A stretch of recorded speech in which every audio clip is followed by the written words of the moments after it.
ప్రపంచాన్ని మా నాన్న నాకు పరిచయం చేశాడు. ఇంత అందమైన ప్రపంచం నాది. నా ప్రపంచమే నన్ను నిర్దాక్షిణ్యంగా సమాజంలో దోషిగా నిలబెట్టింది.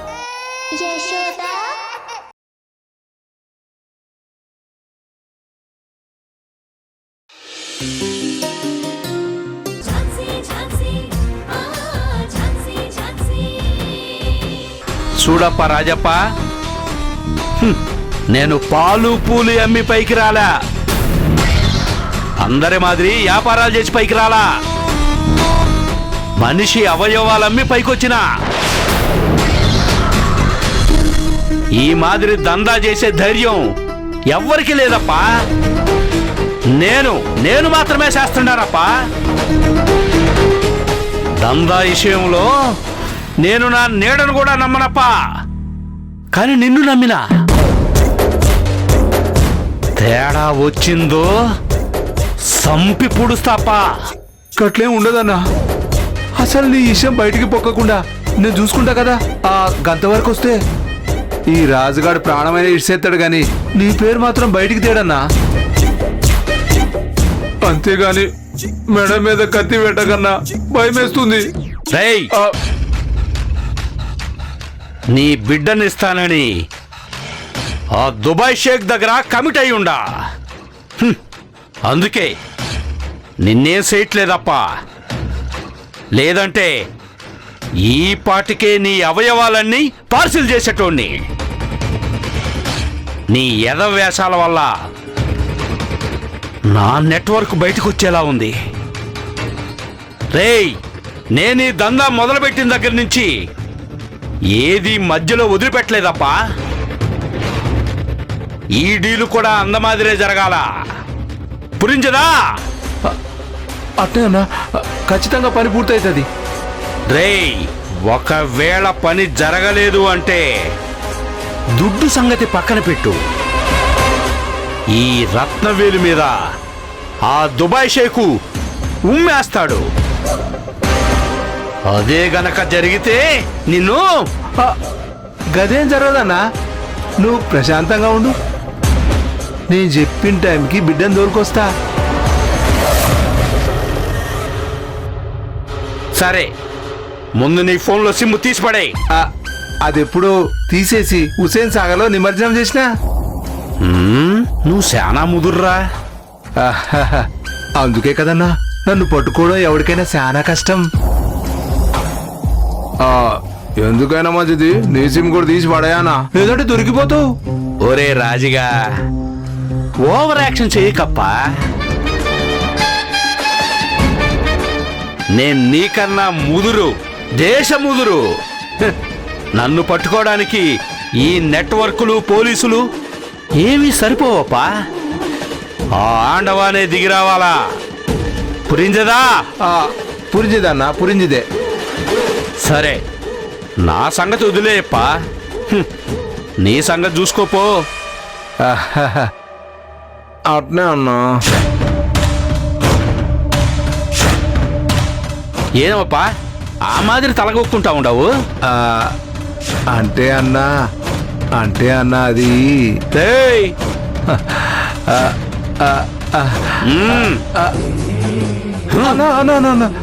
ఏమప్పా, దుడ్డు కావాలనా? గదేం లేదన్నా. పైసలు నాకెందుకన్నా. మరి తల అందమాదిరి గోక్కుంటివి? గదేం లేదన్నా. తలంతా ఒకటే దురద. అట్నా? అవన్నా, గందుకే గొక్కున్నా. ఆయన ఊరికే ఇట్లా మెడ మీద కత్తి పెట్టకన్నా తెగుతుంది. భయంగా ఉందా? అవన్నా. రేయ్, ఇదే భయంతో బిడ్డను కొండువా. లేదంటే అప్పా ఈ కత్తికి పని పడుతుంది. అట్టే అన్నా, బిడ్డను తోలుకొస్తా.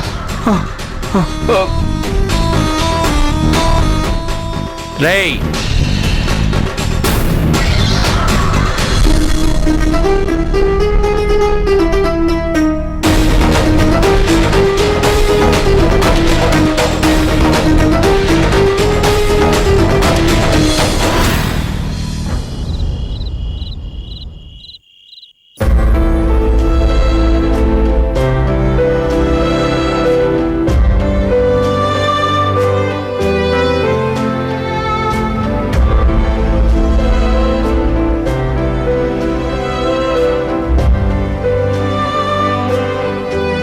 అమ్మా జ్యూస్ తాగు. వద్దురా, తాగమ్మా, వద్దు. తాగు.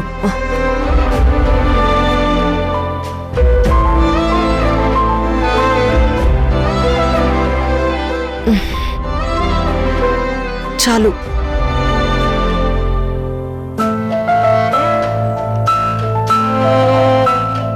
ఇప్పుడు ఎలా ఉంది కమల? డాక్టర్కి ఫోన్ చేయనా? పర్లేదండి. ఏంటి కమల ఇది? అసలే నీకు ఒంట్లో బాలేదు కదా, అయినా కూడా ఈ ఉపవాసాలు దీక్షలు ఎందుకు చేస్తున్నావు? గౌతమ్, అమ్మ హెల్త్ కండిషన్ తెలిసి నువ్వెలా గుడికి తీసుకెళ్ళావురా? పోనీ గుడికెళ్లే ముందు నాకు చెప్పాలి కదా, నేను ఏదో ఒకటి చేసి మీ అమ్మకి సర్ది చెప్పేవాడిని కదా. అడుగుతుంటే మొహాలు చూసుకుంటారేంటి? వాళ్ళేం చెప్తారన్నయ్య?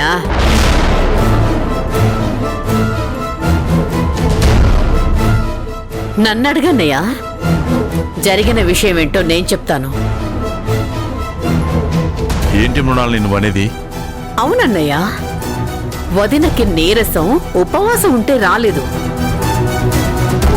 తను అనుకుంటున్నది జరగడం లేదు అనే టెన్షన్ వల్ల వచ్చింది.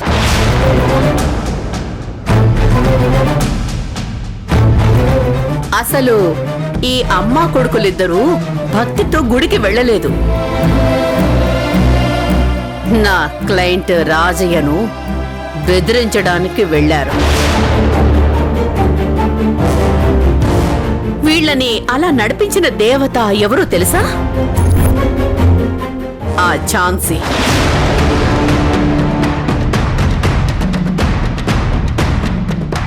ఏం మాట్లాడుతున్నావు? వీళ్ళు రాజయ్యను బెదిరించడం ఏంటి? నిజమన్నయ్యా, కావాలంటే నీ కొడుకుని అడుగు. వీళ్ళు గుడిలో రాజయ్యను కలిశారో లేదో. గౌతమ్, మీరు గుళ్ళో వాడిని కలిశారా?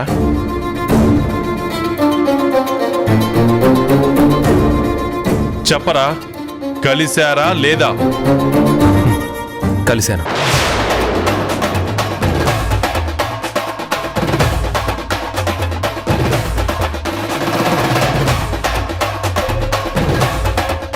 ఈ రోజు రాజయ్య వాళ్ళ పెళ్లి రోజని చాలా సంతోషంగా వాడి భార్య పిల్లలతో గుడికి వెళితే వీళ్ళు వాళ్ళను బెదిరించి కేసు విత్డ్రా చేసుకోమని చిత్రహింసలు పెట్టారంట.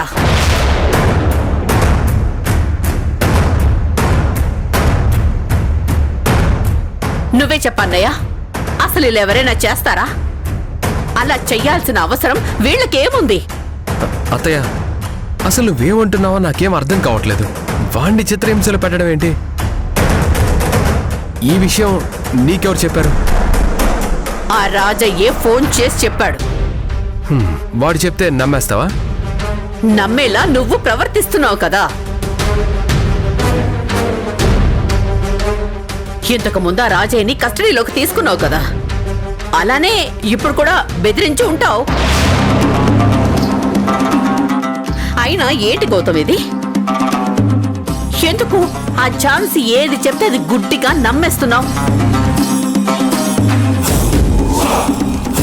తను చెప్పిందని నీ లిమిట్స్ ని నువ్వే క్రాస్ చేసేస్తావా? అసలు ఒక పోలీస్ ఆఫీసర్ ఇలా చేస్తాడా?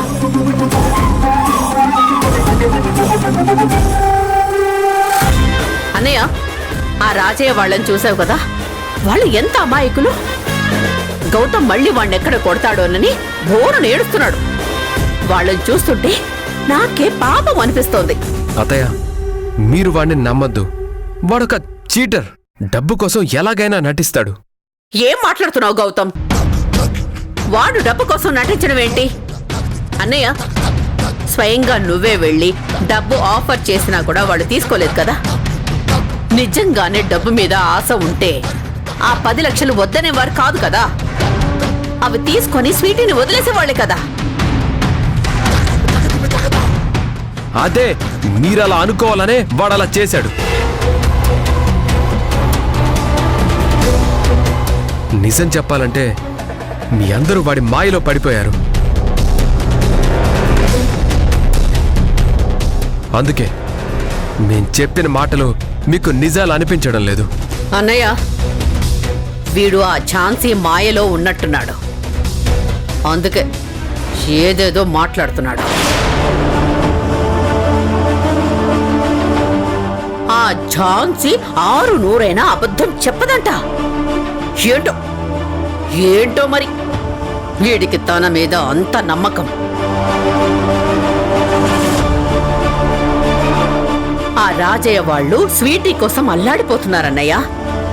స్వీటీని ప్రేమగా చూసుకోవాలనుకుంటున్నారు. వాళ్ల బాధను అర్థం చేసుకోవాల్సింది పోయి ఆ ఝాన్సీ చెప్పిన దానికల్లా గంగిరెద్దులా తల ఆడిస్తూ కనపడిన చోటల్లా వాళ్ళని టార్చర్ చేస్తున్నాడు నీ కొడుకు. చనిపోయిన నీ కొడుకు ప్రేమానురాగాలు పంచుకున్న స్వీటీ మీద నీకు జాలి కలుగుతుందేమో, కానీ మీరు ఎంత ప్రయత్నించినా ఈ కేసు కోర్టుకు వెళ్లకుండా ఆగదు. మీరు ఎన్ని ప్లాన్స్ వేసినా ఏం చేసినా సరే స్వీటీని రాజయ్య వాళ్ళ దగ్గరికి వెళ్లకుండా ఆపలేరు. మీరు స్వీటీ కేసు విషయంలో ఇన్వాల్వ్ అవ్వకుండా ఉంటేనే మీకు మంచిది, నాకు మంచిది. ఎందుకంటే ఈ కేసు గెలిచి స్వీటీని ఈ ఇంట్లోంచి పంపిస్తేనే మా డాడ్కి మనశ్శాంతి. అందుకే నాకు ఎవ్వరు అడ్డొచ్చినా నేను కేర్ చేయను.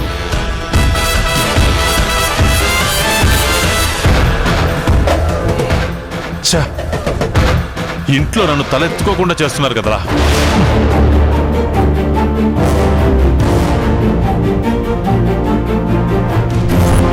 ఆంటీ, నిజం చెప్పాలంటే గౌతమ్ సార్ అంటే నాకు ప్రాణం. నా ప్రపంచమే తను.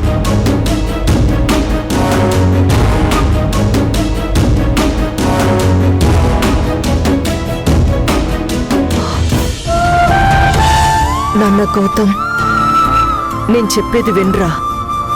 ఏంటమ్మా? ప్రియాంకకేం తక్కువరా. చాలా అందంగా ఉంది, అందరితోనూ కలిసిపోతుంది, చాలా సరదాగా ఉంటుంది. అన్నింటికంటే ముఖ్యంగా మనసులో ఏం దాచుకోదు. చాలా మంచి అమ్మాయిరా. నువ్వు ఝాన్సీని మర్చిపోయి ప్రియాంకని పెళ్లి చేసుకోనన్నా. అమ్మా, చెప్పు నాన్నా, ప్రియాంకని పెళ్లి చేసుకుంటావా? అమ్మా, నువ్వు ఆ విషయం గురించి ఆలోచించి ఇలా నీ మనసు పాడు చేసుకోకు. అది కాదు నాన్నా, నేనెందుకు చెప్తున్నానో కాస్త అర్థం చేసుకోరా. అమ్మా ప్లీజ్, ముందు నువ్వు రెస్ట్ తీసుకో, తర్వాత మాట్లాడుకుందాం.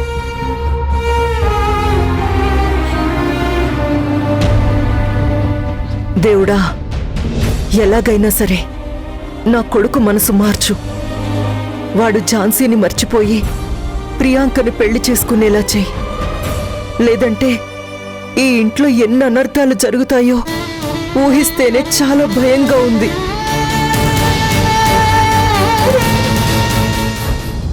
తిను స్వీటీ. నేను తినను. అలా అనద్దమ్మా, తినాలి. లేదక్కా, నేను ముందు పిన్నిని చూడాలి. పిన్నిని రమ్మని ఫోన్ చేయి. ఆల్రెడీ నేను ఫోన్ చేశాను. తమ్ముడికి అన్నం తినిపించి పడుకోబెట్టి వస్తాను అని చెప్పింది. ఈ పాటికి బయలుదేరే ఉంటుంది. లేదు, నేను పిన్ని వచ్చాకే తింటాను. నేను వచ్చేసాను. చూడక్క, నువ్వు వచ్చాకే తింటానని మారం చేస్తుంది. అస్సలు తినడం లేదు.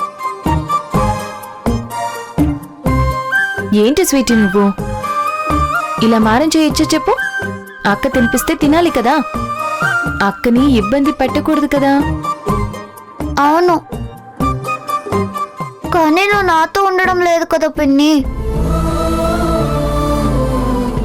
ఏదో అలా వచ్చి ఇలా వెళ్తున్నావు. ఎందుకు నాతో ఉండడం లేదు? ఏం లేదమ్మా, పిన్నికి రేపు కోర్టులో ఇంపార్టెంట్ కేసు ఉంది. అందుకే బిజీగా ఉండడం వల్ల నీతో ఉండడం కుదరట్లేదు. ఆ కేసు నాకన్నా ఇంపార్టెంటా? అయ్యో, అదేం లేదు. మరైతే నాతో ఉండొచ్చు కదా. ఉండొచ్చు, కానీ ఆ కేసు నీకు సంబంధించిందే స్వీటీ. అవునా? ఆ, చిన్న కేసే, నేను చూసుకుంటానులే. నువ్వు తిను. మ్మ్హ్మ్. అదేంటో చెప్పు పిన్ని.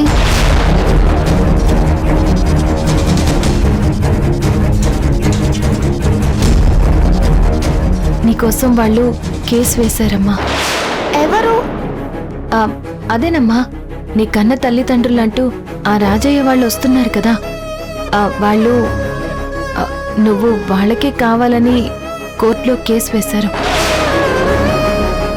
కేసు వేశారా? అంటే జడ్జి చెప్తే నన్ను వాళ్ళతో పంపించేస్తావా పిన్ని? అదేం లేదు నాన్న, నిన్నెందుకు పంపిస్తాను? అస్సలు పంపించును.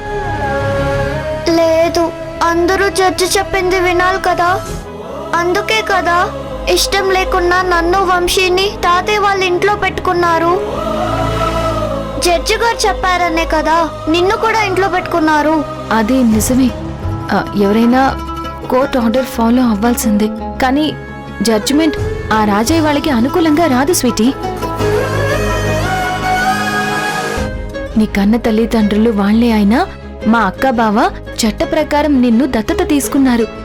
ఆల్రెడీ చెప్పాను కదా, వాళ్ళకి నీ మీద ఎటువంటి హక్కు లేదు అని. అయినా కూడా నాకు భయంగా ఉంది పిన్ని. ఎందుకు భయం? నీ తరపున వాదిస్తుంది ఎవరు? నేను. లాయర్ ఝాన్సీ టేకప్ చేసిన కేసు ఎప్పుడూ ఓడిపోదు కదా. అవును, పిన్ని కేసు వాదించిందంటే ఖచ్చితంగా గెలుస్తుంది. నువ్వు అదే నమ్మకంతో ధైర్యంగా ఉండు. ఇది నీ కేసు, పిన్నికి ప్రాణంతో సమానం. ఖచ్చితంగా గెలిచి తీరుతుంది. సరేనా? పిన్నికి ఆల్ ది బెస్ట్ చెప్పు. ఆల్ ది బెస్ట్ పిన్ని. Thank you. పిన్ని, నువ్వు ఖచ్చితంగా కేసు గెలవాలి. ఆ రాజయ్య వాళ్ళని పనిష్ చేయాలి. అసలు వాళ్ళు నా గురించి ఇంకెప్పుడు మన ఇంటికి రాకూడదు. వాళ్ళు బూచోళ్ళలా ఉన్నారు. వాళ్ళని చూస్తేనే చాలా చిరాగ్గా భయంగా ఉంది. సరేనమ్మా, నువ్వు నాకు ఆల్ ది బెస్ట్ చెప్పావు కదా, నేను ఖచ్చితంగా కేసు విన్ అవుతాను. వాళ్ళని పనిష్ చేసేలా చేస్తాను. నువ్వు మాత్రం ఇవేవి మనసులో పెట్టుకోకు. అస్సలు భయపడద్దు. ఫుడ్ తిని ప్రశాంతంగా నిద్రపోవాలి. మా మంచి స్వీటీ కదూ. ఆను ఆ సరే పిన్ని.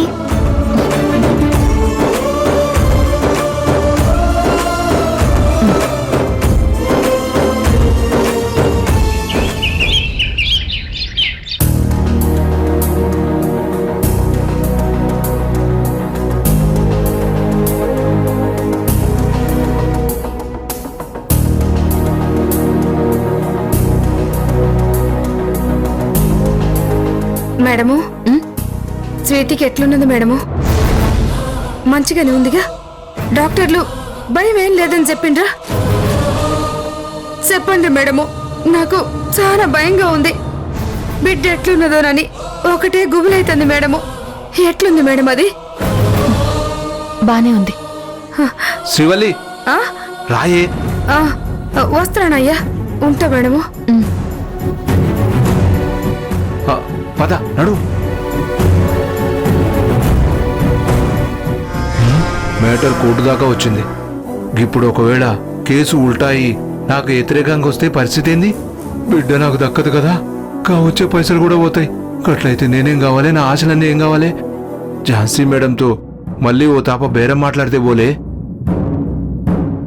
ఏందయ్యా, ఏం సొంచాయిస్తున్నావు? ఏం లేదు శ్రీవల్లి, మన బిడ్డ గురించే. నువ్వు గీనే ఉండు, నేను వెళ్ళి ఝాన్సీ మేడంతో మాట్లాడొస్తా. అట్నే.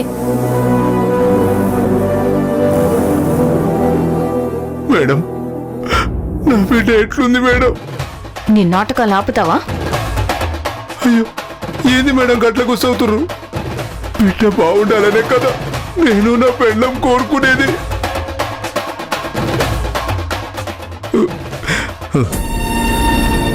మేడం, ఇప్పటికే మించిపోయింది ఏంలే.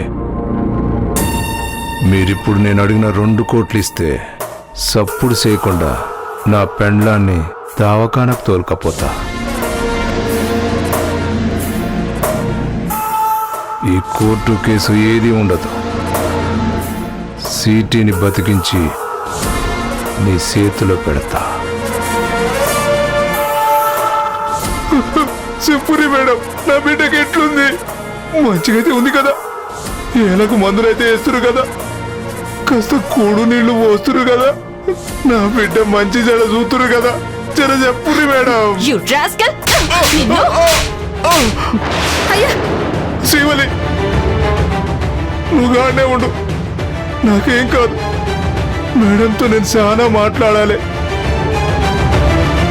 మన బిడ్డ కోసం ఎన్ని దెబ్బలైనా పడతా, కానీ నువ్వు మాత్రం ఆడే ఉండు. అడుగు కూడా కథలో చెప్తున్నా. మీరు నన్ను కొట్టుర్రి తిట్టుర్రి ఏం పర్వాలేదు, కానీ నా బిడ్డను మాత్రం నాకే ఇవ్వుర్రి. నాకు నా పెళ్ళానికి ఆ బిడ్డ అంటే ప్రాణం మేడం.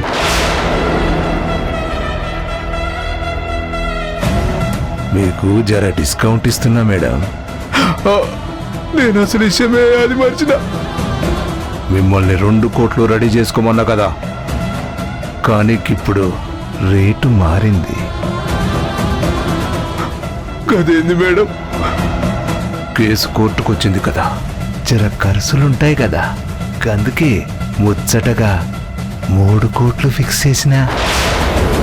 నాకు 3 కోట్లు ఇచ్చి బిడ్డను మీ కాడనే పెట్టుకోర్రి. నాకేమొద్దు.